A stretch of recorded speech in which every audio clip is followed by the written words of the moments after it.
I would have put my money on the fact that since you're an adventurous person, that going 160 miles an hour on a motorcycle, that wasn't enough of a thrill for you, so that you wanted to get into the pest business so that you can go face to face with a with an insect or something.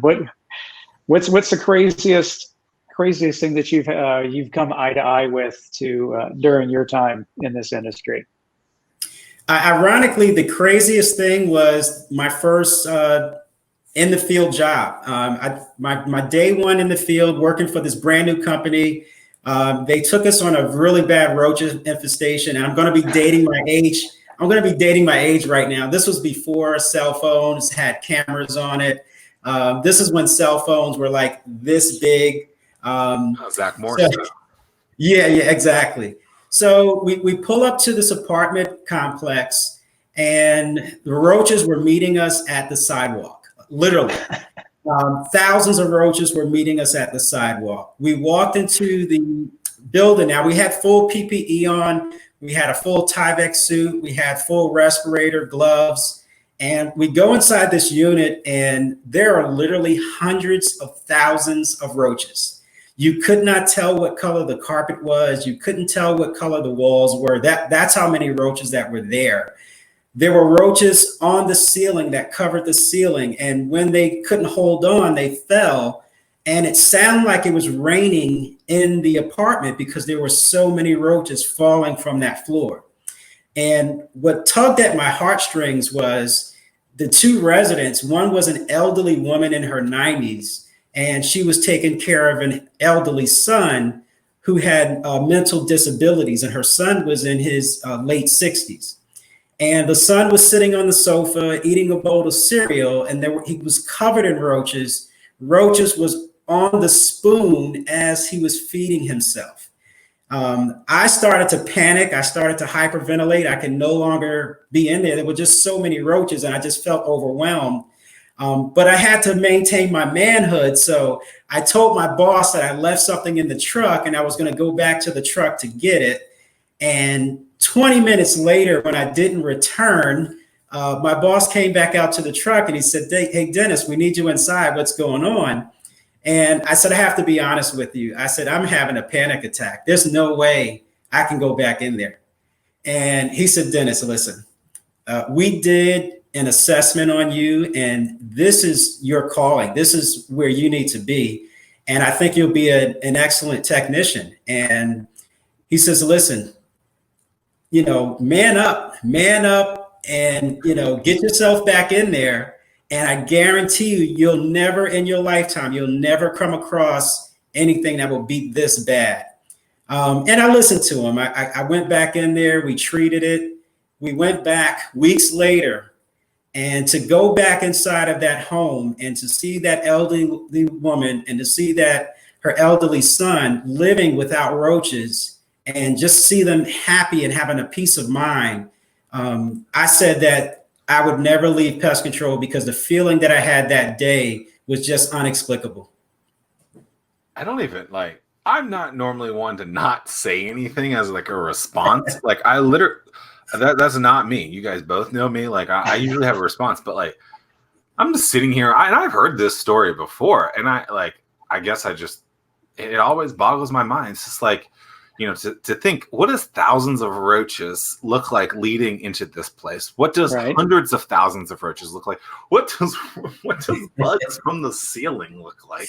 What does like scarfing down some Ezekiel Elliott, like some food in there? Like, you're a Cowboys fan, Dennis? Yeah, absolutely. Yeah, that's why I said it. Yeah. So, I said, it's almost like a bad movie. Like it seems like I'm literally speechless. So congratulations on making Zach Miller speechless. Like, it just, like, how does that happen? So never before has it been, never since it's been that bad? Never even close. I mean, I was actually thankful that my boss brought us on that run. It's an image that's burned in my brain. I will never forget that day. That day is definitely memorable for me. Roaches aren't supposed to live in the freezer, and their freezer was infested with live roaches. There were so many roaches, they generated body heat. we brought out of that house, once we finished, I mean, there were almost 12 large contractor-side garbage bags full of roaches.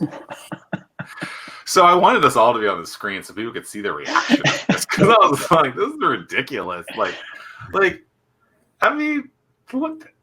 That's like hazmat suit style stuff that you like. Yeah. How does that happen? Like, because it's an apartment, so the complex would be the one that would be servicing. Like, it seems so ridiculous. Like, I know you lived through it, but like to think of like even one bag of that, to think of like even a roach in the freezer seems to be like a little unbelievable, I guess, because that can't happen. And then to have 12 bags of that crap, like, wow, good on you, Dennis. And that's not even the craziest story that we're going to talk about today. Yes. Yeah, yes, I mean, absolutely. and I don't know if you guys saw any of the stories in like New York City where the rats right now are in starvation mode.